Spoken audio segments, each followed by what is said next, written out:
ఎందుకు దేవునికి కోపముతోను బాధతోను దుఃఖము రావడానికి కారణాలు ఏంటి? What are the reasons for God being grieved, feeling sorrow and having the wrath coming upon you?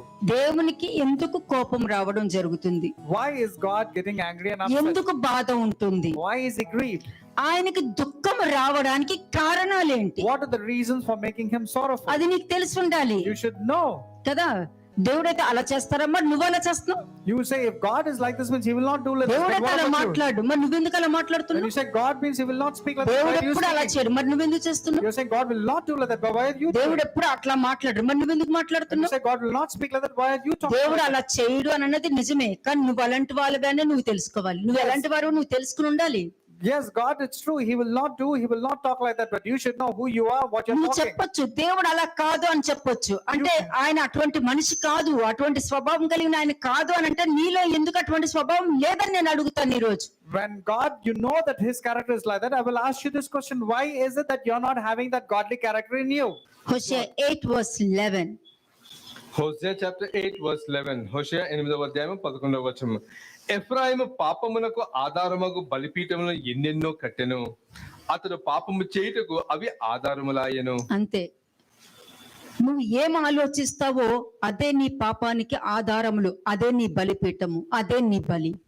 Whatever you're thinking which is evil, that's going to become an altar, and that's an altar for sinning. అంతే, నీకు నచ్చిన కాపర్లు కూడా నువ్వు ఎంచుకుంటావు, ఎందుకంటే నీ స్వభావానికి తగ్గ కాపర్ నీకు కావాలి, నీ టైం కు తగ్గట్టు కాపర్లు నీకు కావాలి.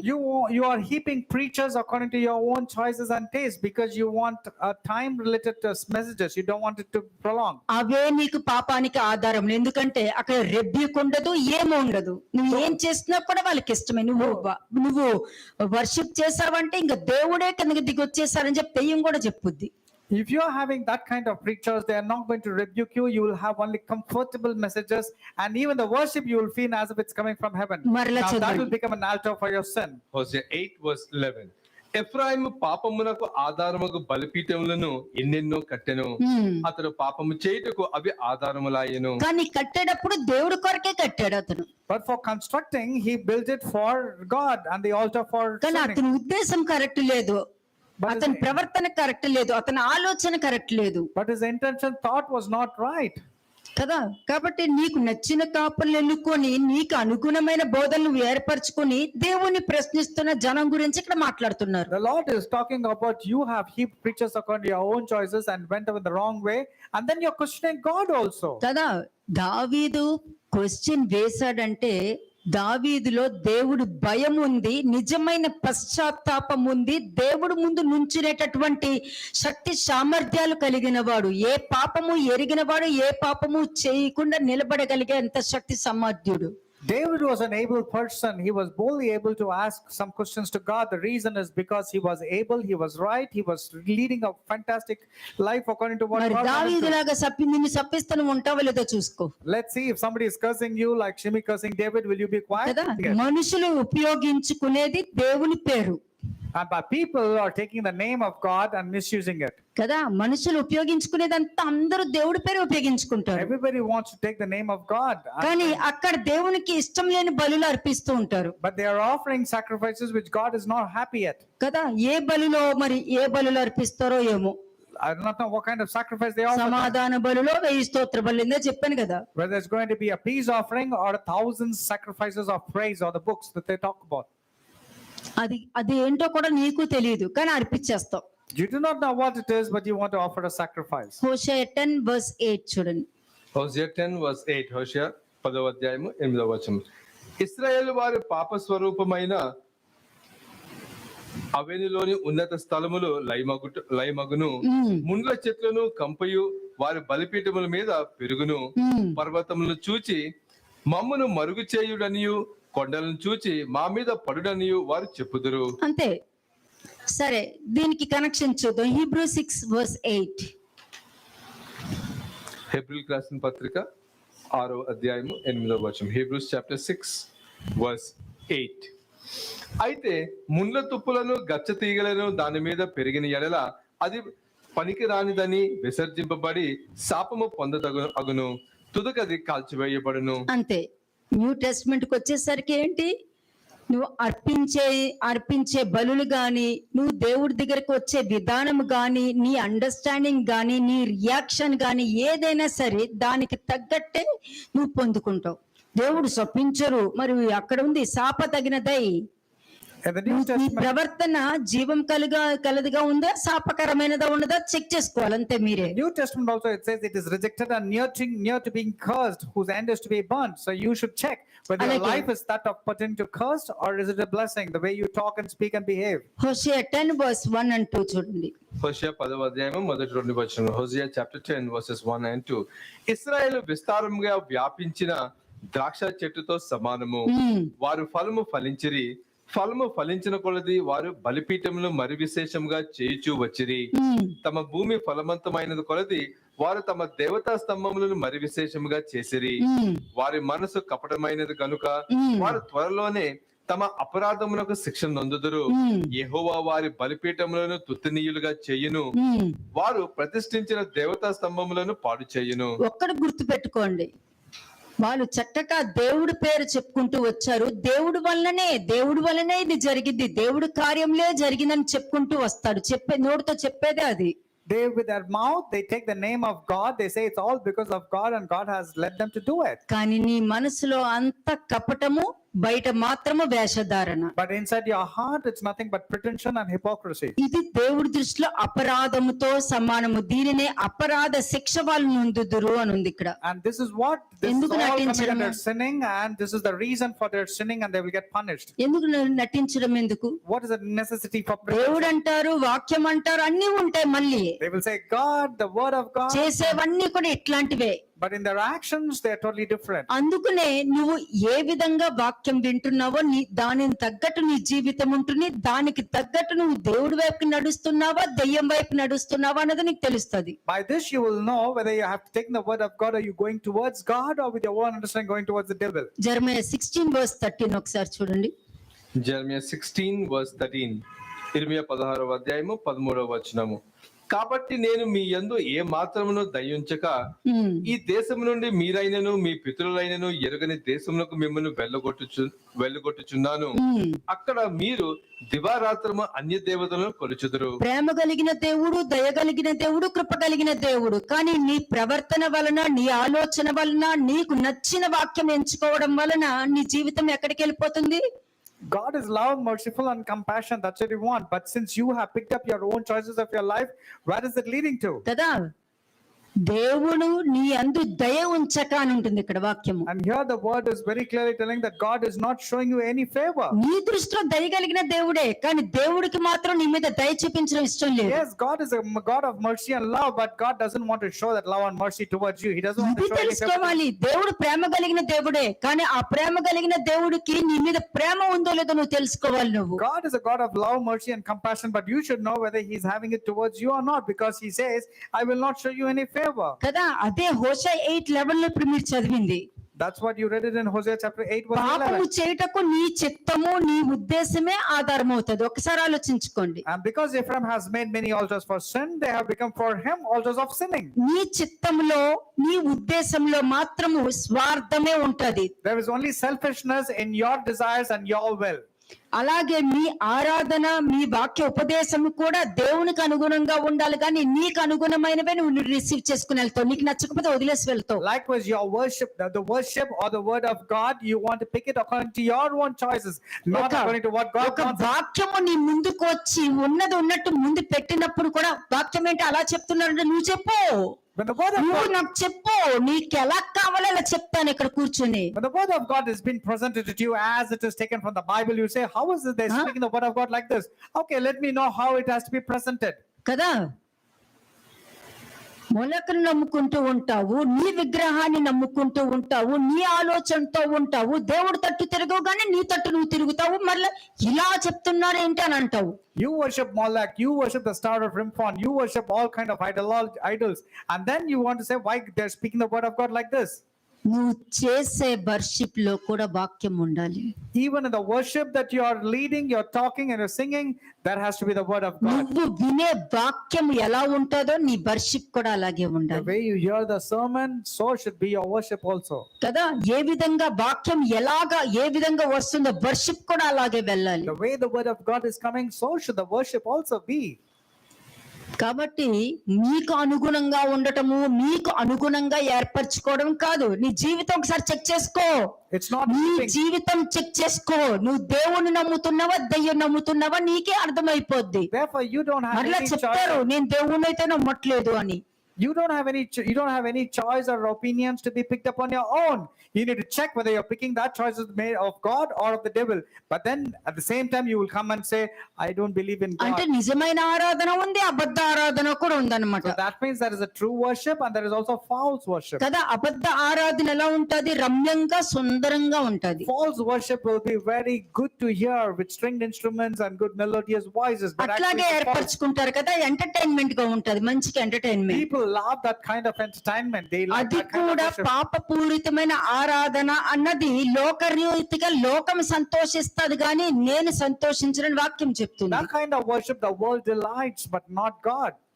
కదా. ఇందాక చెప్పాను కదా, గాలి విత్తుతున్నారు అన్నారు. I told you they sow in the wind and they reap whirlwind. అంటే పాపము అనే గాలికి విత్తుతూ గాలికి గాలి పాటలు పాడుతూ ఉంటారు వీళ్ళు, గాలి మాటలు పలుకుతూ ఉంటారు. ఎటు గాలి వస్తే అటు కొట్టుకుపోతారు వీళ్ళు. And in their sinning, they keep singing, and it is sown in the wind, and then you do not know where it goes.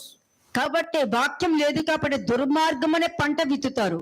Because there is no word of God abiding in them, they reap that which is wickedness. చూడండి John 4:23-24. యోహాను సువార్త 4:23-24 వచనములు. అయితే యథార్థంగా ఆరాధించువారు ఆత్మతోనూ సత్యంతోనూ తండ్రిని ఆరాధించు కాలము వచ్చుచున్నది, అది ఇప్పుడును వచ్చేయున్నది. తమ ఆరాధించువారు అట్టివారే కావాలనని తండ్రి కోరుచున్నాడు. దేవుడు ఆత్మ కనుక ఆయనను ఆరాధించువారు ఆత్మతోనూ సత్యంతోనూ ఆరాధింపవలెను. అంతే. దేవుణ్ణి ఆరాధించేవారు ఆత్మతో సత్యముతో, Those who worship God should worship in spirit and truth. సత్యముతో ఆరాధించాలి Should worship in word and in truth. కదా. పాపము అనే గాలికి నాటుకుపోతారు వీళ్ళు.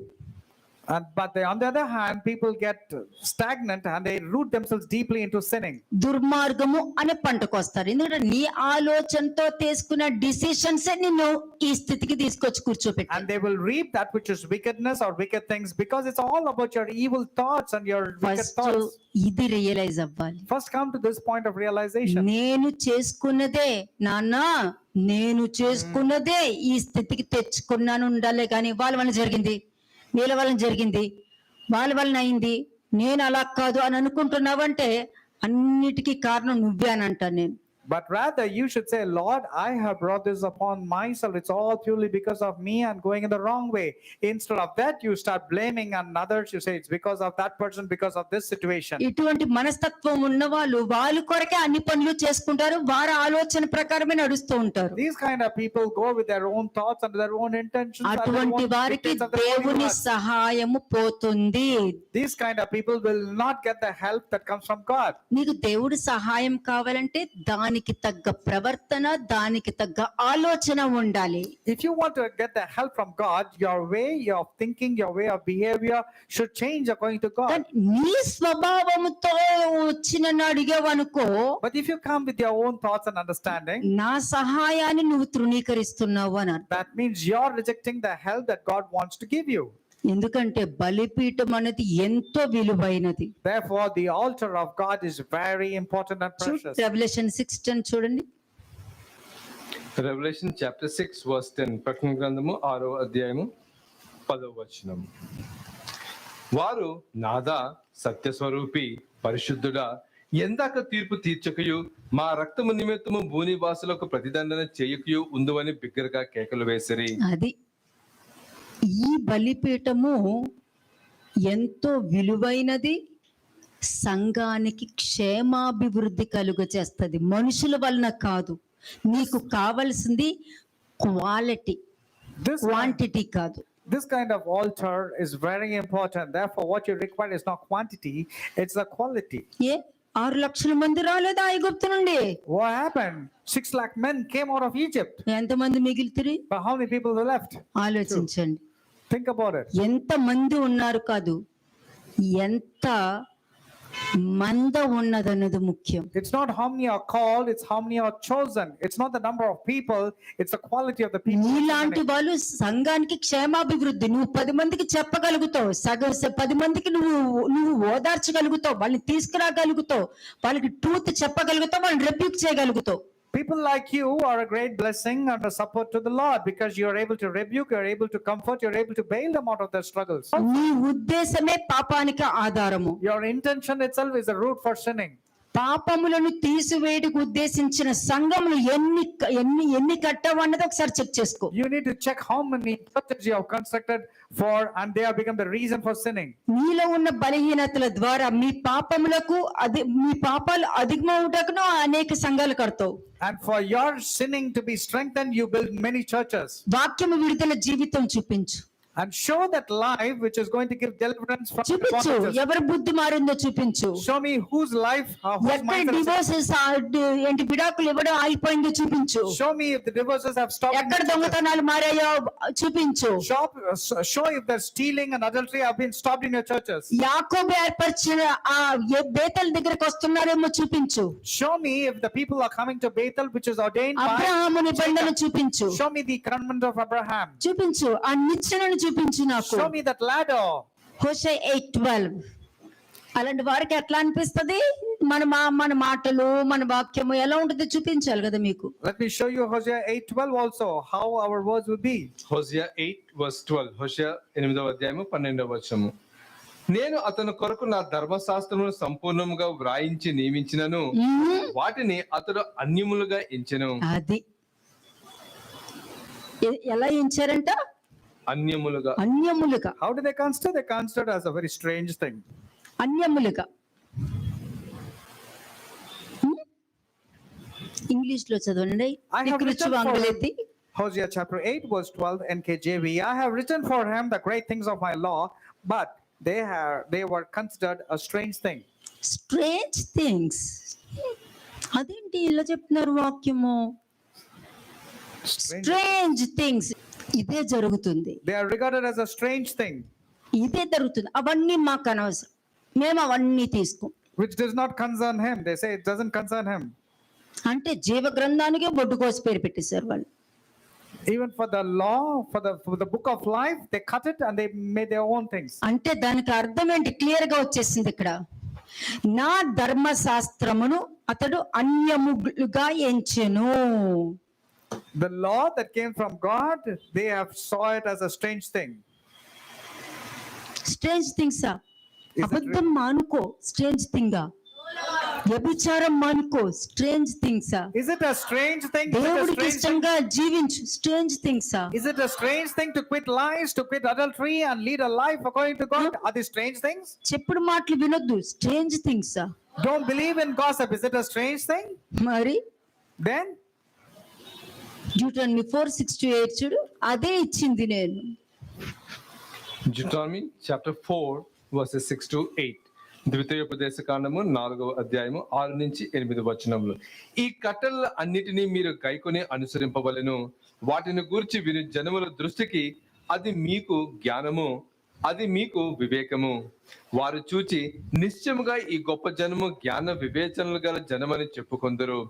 ఎలయనగా మనము ఆయనకు మొర్ర పెట్టినప్పుడు ఎల్లా మన దేవుడైన యెహోవా మనకు సమీపముగా ఉన్నట్లు మరి ఏ గొప్ప జనమునకు ఏ దేవుడు సమీపముగా ఉన్నాడు.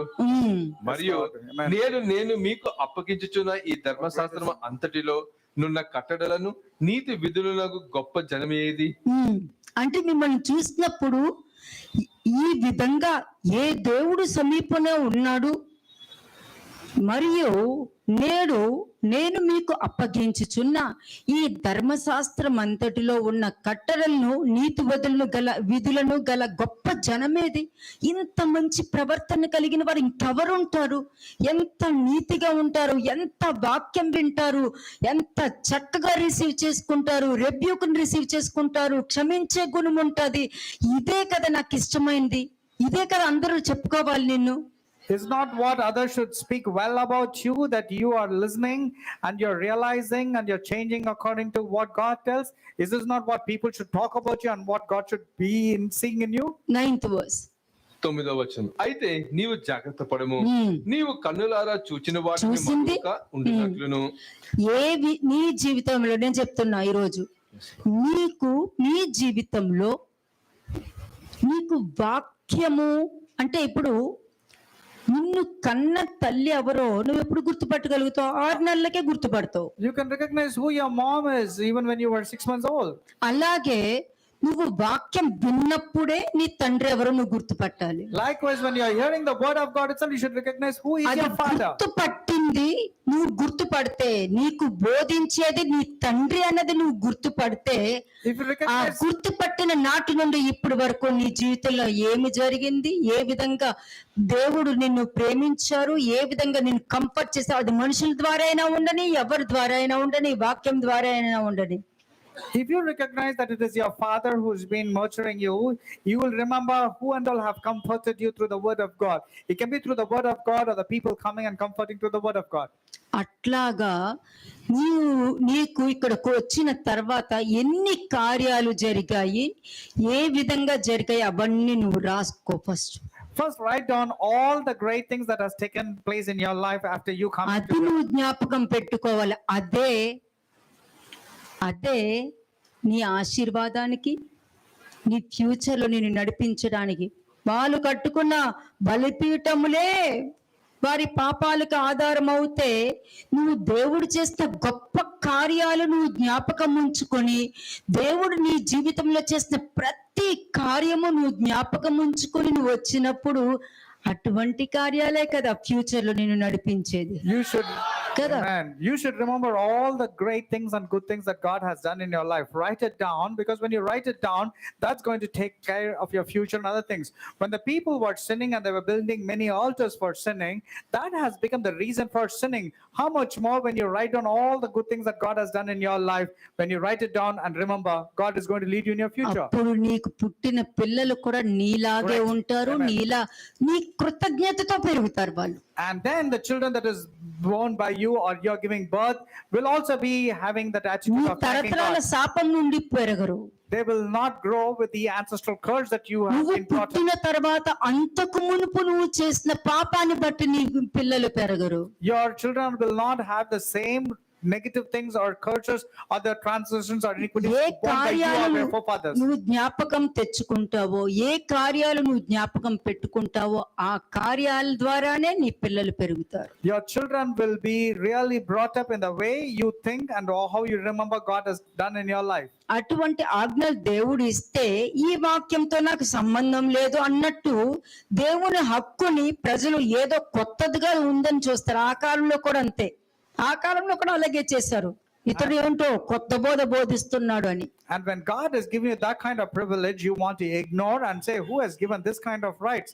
Even in the time of Jesus, they said, who is this person? ఇప్పుడు ఆలోచించు, ఇప్పుడు ఆ కాలంలో కూడా ఇదేంటో బోధ కొత్తగా ఉందని ఆలోచించి సందేహించారంట. మరి ఇప్పుడు కూడా అలా ఉన్నారా? People are doubted then about Jesus and says, what is this, a new doctrine that's coming forth?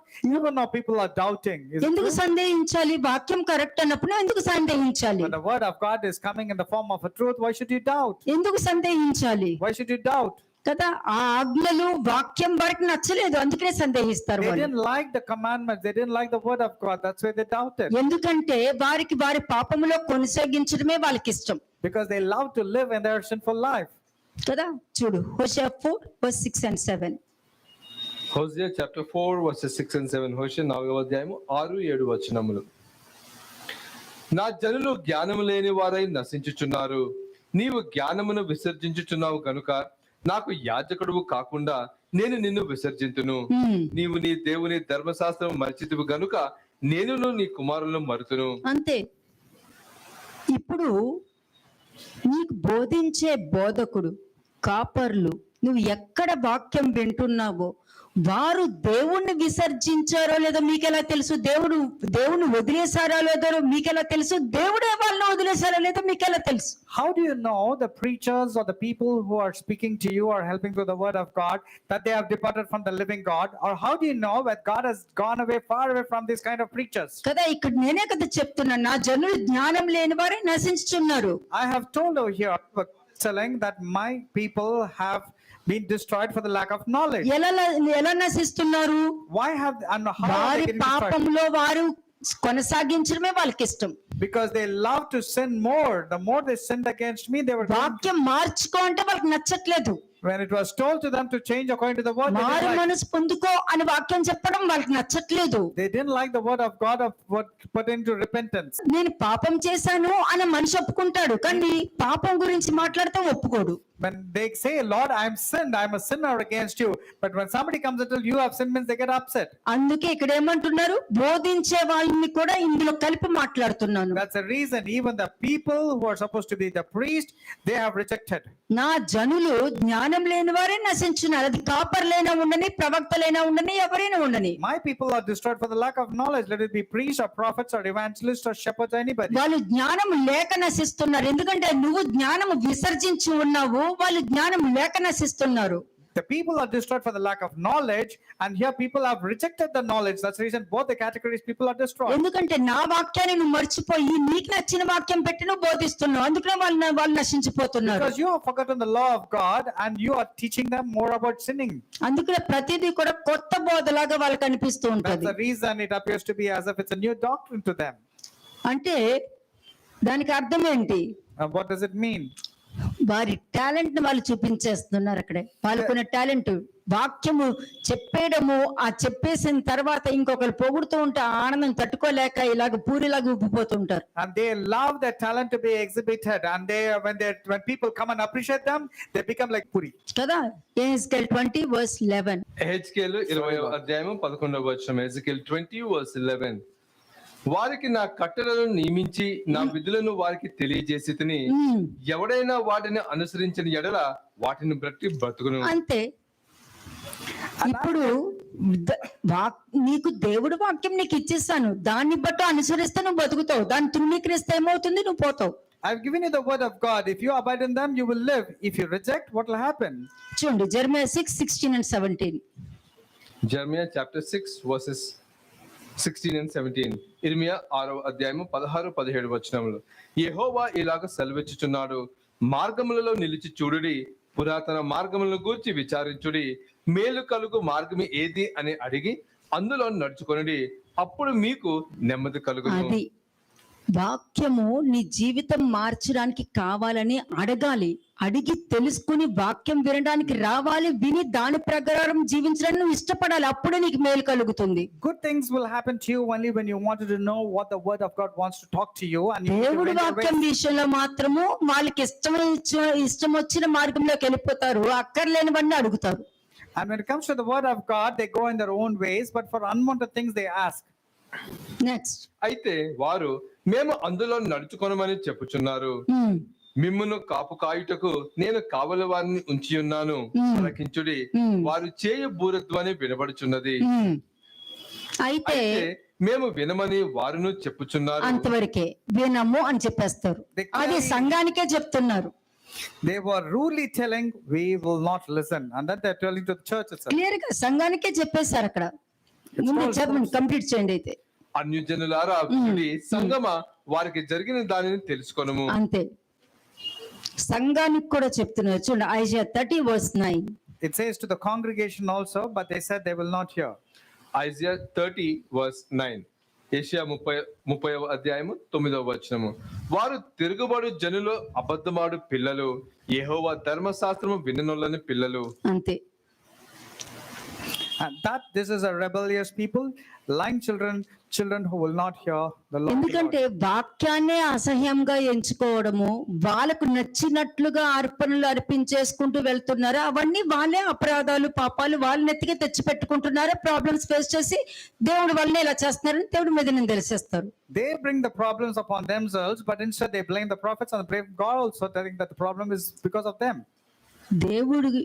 దేవుణ్ణి గూర్చిన ఆసక్తి జ్ఞానానుసారంగా ఉంటుందండి, మతానుసారంగా ఉండదు.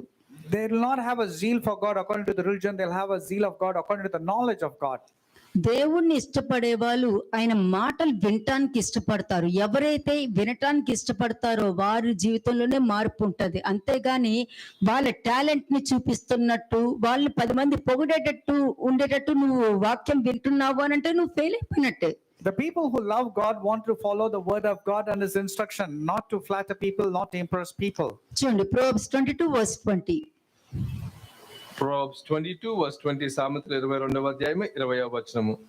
నిన్ను పంపు వారికి నీవు సత్యవాక్యములతో ప్రత్యుత్తరం ఇచ్చినట్లు సత్య ప్రమాణము నీకు తెలియజేయుటకై. అంతే, నిన్ను పంపు వారికి నీవు సత్య వాక్యములతో, అంటే ఇక్కడ నువ్వు విన్న వాక్యం విన్న తర్వాత ఏ విధంగా ప్రవర్తించాలి, సత్య వాక్యముతో ఏ విధంగా విన్నావో అలాగే విని ప్రతి వారికి ఒక ఎగ్జాంపుల్ గా నువ్వు ఉండాలి. You should be an exemplary person. That means lead by example. After hearing the word of God, abide and walk in it.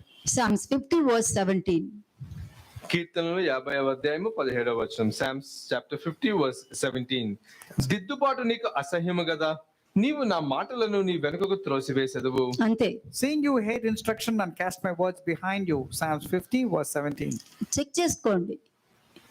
ఈ సెకండ్ పాయింట్ లో నేను చెప్పింది అన్యముగా ఎంచెను అని అంటే, దేవుడు చెప్పిన మాటని, ప్రవక్తలు చెప్పిన మాటని పక్కన పెట్టేసి దాన్ని ఎగతాళి చేస్తూ దాన్ని ఒక పాయింట్ అవుట్ చేస్తూ ఉంటున్నారు అని అంటే నువ్వు వాళ్ళని కాదు, నీ దేవుణ్ణి నువ్వు అవమానం చేస్తావు అనేది నువ్వు If గుర్తుపెట్టుకోవాలి. you're rejecting the words of God and the word of God, that means you're not rejecting them, you're rejecting God Himself. హోషేయ 8:14. హోషేయ chapter 8:14. హోషేయ 8వ అధ్యాయము 14వ వచనము. ఇశ్రాయేలు వారు తమకే నగరులను కట్టించుకొని తమ సృష్టికర్తను మర్చి ఉన్నారు. యూదా వారు ప్రాకారములు గల పట్టణములను చాలా కట్టియున్నారు. అయితే నేను వారి పట్టణములను అగ్నిచే తగలబట్టెదను, అది వాటి నగరులను కాల్చివేయును. కాబట్టి ఆచారకరమైన ఆరాధన దేవునికి అవసరం లేదు. నువ్వు ఎంత పెద్ద సంఘాలైనా కట్టుకో, ఎన్నైనా కట్టుకో, హస్తకృతమైన ఆలయములలో నేను ఉండనని వాక్యం చెప్తుంది. God does not want a religious kind of worship or a flattering kind of worship, because God does not dwell in human-made churches and all. సంఘము కట్టుకోవడము తప్పు లేదు. ఎందుకంటే దేవుడు వారి కొరకు ఒక దొడ్డిని ఏర్పరిచి అక్కడ వారిని తీసుకొచ్చి మంచి ద్రాక్ష తోట వేసేటట్టు అక్కడ వేసి చుట్టూ కంచె వేస్తాను అని అన్నారు. నువ్వు దేవుడు చెప్పినట్టు నువ్వు కట్టాలి గాని నీకు నచ్చినట్టు కట్టేసేసి నేనే కట్ట అని చెప్పుకునేటానికి అవసరం లేదు. Building a church implantation is not wrong, because the word of God says God will prepare another sheepfold where He'll put a hedge of fire or hedge surrounding it, and also build a vineyard upon it. అదే But then జరిగింది. it should be according to what God told, not according to what you told, and then 14th say, verse లో అదే I built జరిగింది. my church. You cannot say that. That's what happened in verse 14 of Hosea 8. నీకు మీ మధ్యలో దేవుడు ఉండాలి. God should be dwelling in the midst of you. దేవుడు నీ దగ్గర ఉండటానికి ఆయనతో ఉండటానికి నీకు ఒక ఉండాలి. And you should be dwelling in the house of God, and God should dwell new with you. Testament లో ఉంది, ఎత్తుక్కోండి. ఏమనుంది? నక్కలకైనా బొరియలు ఉన్నాయి కానీ మనిషి కుమారుడు తలదాచుకోవడానికి అతనికి స్థలం లేదు. అందుకనే అందరి ఇంటికి వెళ్తారు. What did the Lord say? Foxes have holes, but the Son of Man doesn't have a place to rest his head. That's the reason He was going to different places. అది గుర్తు పెట్టుకోండి. You need to remember this. కాబట్టి ఆచారపరమైన ఆరాధన దేవునికి ఇష్టం ఉండదు. ఆచారపరంగా కట్టేటటువంటి సంఘాలతో దేవుడికి సంబంధం లేదు. Therefore, God is not bothered in traditional kind of worship or a traditional kind of church building at all. ఆత్మ సంబంధమైన ఆరాధన కావాలి. God wants a person who's worshiping him in spirit and in మత truth. ఆచారములు ఆచరించడం వల్ల సమాజంలో మనుషులలో పేరు తెచ్చుకోవచ్చేమో, You might get a good name by following your traditions and all. People will say good about you. కానీ తప్పకుండా అటువంటి వారు మరలా బానిసత్వానికి అప్పగించబడతారు, అందులో డౌటే లేదు. These people will again hand you over to slavery and they themselves are slaves. ఇదిగో ఇక్కడ చెప్పారు కదా, అయితే నేను వారి పట్టణంలో అగ్ని చేత తగులబెట్టతును, అది వారి నగరంలో కాల్చివేయును. అంటే తిరిగి మరలా ఐగుప్తు దేశానికి పంపించడానికి ready సిద్ధపడుతున్నారు. But I will send fire upon his cities and it shall devour his palaces. That means these people are ready to go back to Egypt and send others also to it. కదా, అంతే. కాబట్టి వారిని పరిపాలించడానికి ఐగుప్తు రాజులే వస్తారు. And for to rule over them, he'll come as a king of Egypt or the king of Assyria. ఎందుకంటే ఇశ్రాయేలు జనాంగము సైనికుల శక్తుల మీద ఉంచిన నమ్మకము దేవుని యందు ఉంచలేకపోయారు. ఒక్కసారి ఆలోచించండి, అట్లాంటి ప్రవర్తన గాని అటువంటి ఆలోచన గాని ఎవరికైనా ఉన్నదా? Therefore, the Israelites put their trust in chariots and horses and upon the army. They did not put their trust upon God. Now, is there anybody among you who's putting నీ on self? సొంత బలంతో నువ్వేం చేయలేవు You cannot accomplish anything with your own కదా. strength or your own logic. నాకు వేరే మీరేమీ చేయలేరని వాక్యం Because the చెప్తుంది. word of God says, without God, you cannot accomplish anything. వారు కట్టుకున్న నగరుల పైన ఉంచిన నమ్మకము వారిని నిర్మించిన దేవుని యందు ఉంచలేకపోయినారు. They could not put their trust in God and what they built. అటువంటి ఆలోచన ఏదైనా ఉన్నదా? Is there anything that kind of thought is prevailing in you? Clear గా చెప్పాను కదా, Yes, Lord. ఏమి కన్ఫ్యూజ్ చేయలేదు కదా. There's no confusion, right? Shalom అలైకుం.